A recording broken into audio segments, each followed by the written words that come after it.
Hello, সবাইকে স্বাগত জানাই আমার ভিডিওতে। দেখো, আজকে অলিম্পিক নিয়ে চলে এসেছি। আমার বেসিনটার অবস্থা দেখতেই পাচ্ছ, সাদা ফটফটা বেসিনে জায়গায় জায়গায় ছোপ পড়ে গেছে এবং লাল হয়ে গেছে, এবং মালদার জলে যা আয়রন তাতে কী হয়েছে না, এটা স্পট পড়ে গেছে জায়গায় জায়গায়। তো আমি দেখো প্রথমে অলিম্পিক দিয়ে গোটা বেসিনে একটু মাখিয়ে রাখছি। নিয়ে নিয়েছি অলিম্পিক, গোটা বেসিনে একটু ছড়িয়ে দিলাম। ছড়িয়ে দিয়ে আমি কী করলাম, একটা আয়রন ছোবা নিয়েছি। এই আয়রন ছোবাটাকে একটু জল দিয়ে হালকা ভিজিয়ে নিই। ওটা দিয়ে পুরোপুরি ভালো করে সব জায়গাতে লাগিয়ে নিয়েছি। দেখো, বসে বসে এটাকে যে উপরে যে টাইলস আছে সেটাতেও আমি দিচ্ছি।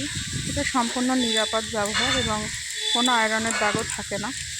দেখো, এই যে আমি পুরো সব জায়গাতে ভালো করে রাব করে নিচ্ছি এই আয়রন ছোবাটা দিয়ে।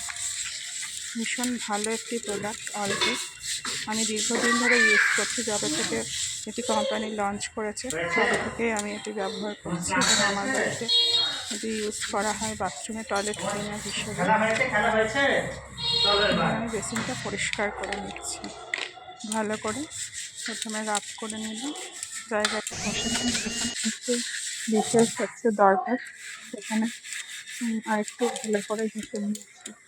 তো দেখো, এই যে রাব করা হয়ে যাচ্ছে, করে চলেছিলাম। এবার হচ্ছে জলের কড়াইটা ছেড়ে দিলাম, এরপর ভালো করে ধুয়ে নিচ্ছি পরিষ্কার করে। ওই আয়রনের কোনো রকম কসরত করতে হলো না।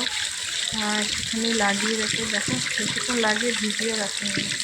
এই যে কল খুলে পুরো ছেড়ে দিয়েছি এবং যা যা আয়রনের মোটামুটি দাগগুলো ছিল বা নোংরাগুলো যেগুলো বসেছিল সেগুলো একটু চেপে পরিষ্কার করে নেওয়া মাত্রই যেমন শাইন করছে বেশি।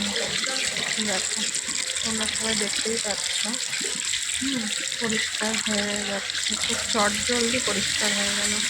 মানে 2-3 মিনিটের মধ্যে দেখতে দেখতে এই নোংরা বেসিনটা ধীরে ধীরে পরিষ্কার হয়ে গেল।